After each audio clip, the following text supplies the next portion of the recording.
Greetings, humans. I'm Josh, and welcome back to the Windmill Horses. Okay, so the only contact that I've had with the Beast of Nod is that I've seen a post with them on Instagram holding their instruments, and there was one of those bass things, and you know those long things called strings that people play on string instruments? On the bass, there were 7 of them. So it's safe to say I'm scared, and now I'll let you talk. Okay, so, the Beast of Nod, I actually know about this band. It is signed, or I'm not exactly sure what label it's signed to, but it's managed by Pete from Seven Spires. It is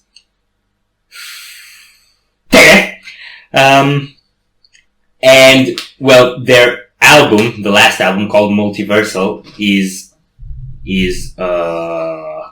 basically time travel intergalactic universe jumping chaos. Basically that. Yes. Basically.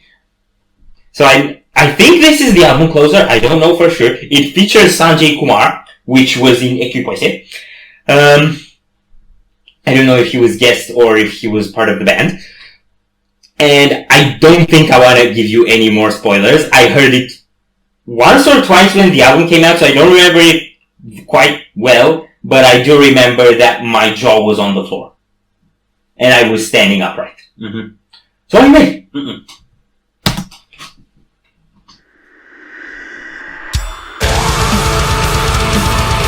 Okay, chunk. Okay.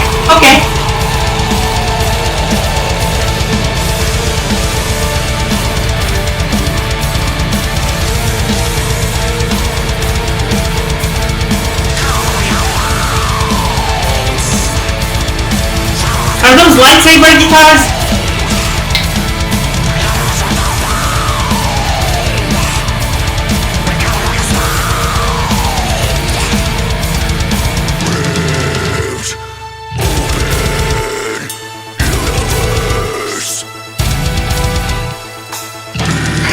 Wait, what?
Dr. Gore?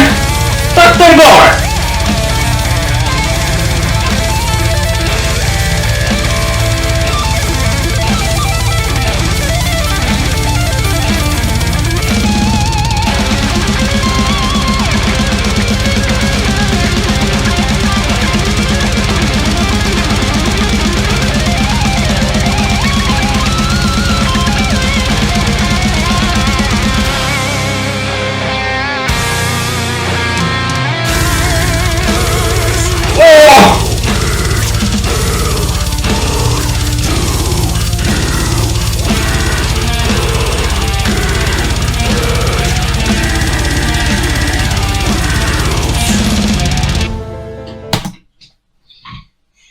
Do you know who Dr. Gore is? No! Dr. Gore is the Gore Blaster who also plays in Mimesis. Uh-huh. How you feeling?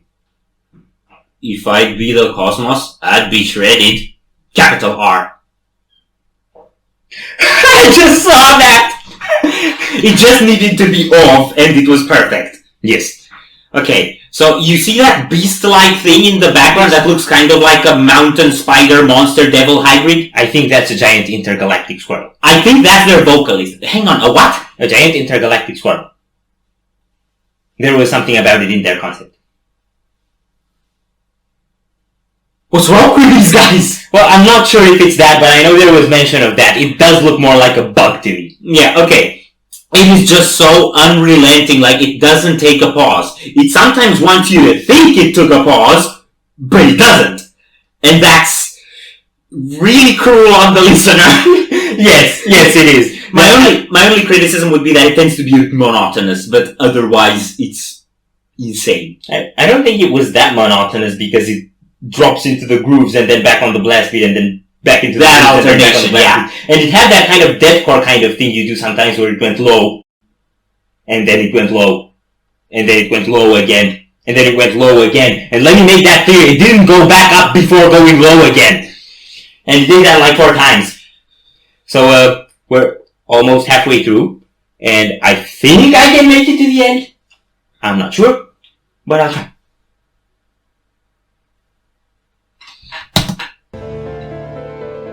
See, I think this is a break, but it's probably not.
so many thoughts. Hit me because I've lost all mine. Okay, so the riff that's ongoing for a lot of the time, it's got a very strong Meshuggah bleed feeling when they're not blasting. Because when they're not doing that, they're blasting. So those are the two phases of the song. Meshuggah and blasting. The solos. There was 5 of them. Yes. 4 people. Yes. Dr. Gore, Sanjay Kumar, someone else, Michelangelo Battio, Dr. Gore. Yes. Dr. Gore is the most shock value. And I know, yes, and I think the way they structured the solos worked very well for the evolution of the song, because it starts shock value, like, right? Yeah, and it is shock value. So then Dr. Gore fits, and then the guy from Equipoise something pronounceable somehow, that band, he's also very shock value. And then the other 2 are more melodic, and that comes at the time in the song where the shock kind of starts taking its toll on you and you need a change of pace. So I really love what those solos did. And especially the third one from the guy whose name I don't remember. It had that really cool thing where it started like with some bends and really melodic stuff, and then just sped up along with the blast beat when the blast beat kicked in. I love when that happens. So that's a lot of thoughts. And I did have one more thought, which is that the solos, especially the more melodic ones, are loaded with sweet deliciousness and screechy bend deliciousness. That's not a thought, that's just your brain farting twice at once. Yes! Wow, okay. It was really, really low. Yes. The riffs are so low. And it's not deathcore. It sounds like tech death, but it goes that low. And the vocals are doing this weird thing of like really, really guttural, and then high screech. Yes! And then really guttural, and then high screechy, and then both? I didn't catch the both. I think they did the both. Uh-huh. I think that's either layered, or this guy is twice. This guy is twice? I don't know, man, I don't get it. But I also love like the imagery. Like I told you the kind of concepts they are. So it flows into that really well. I love that they're basically tech death Jedis. And well, we don't know if they're Jedis or Siths or Dr. Grievous, General Grievous, or Dr. Gore, General Grievous, Dr. Grievous. Gore Grievous. Yes.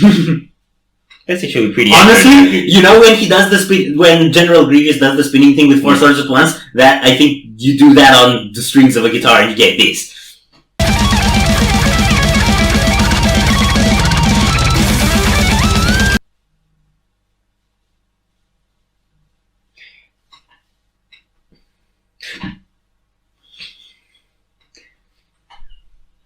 After that comment, I will refuse to say anything else. If you enjoyed this reaction, we greatly appreciate the likes and shares, and if you want to see more, don't forget to subscribe with bells on. Thank you very much for stopping by. We hope you enjoyed your stay, and we'd love to see you back at the Windmill very soon. Of course, yeah.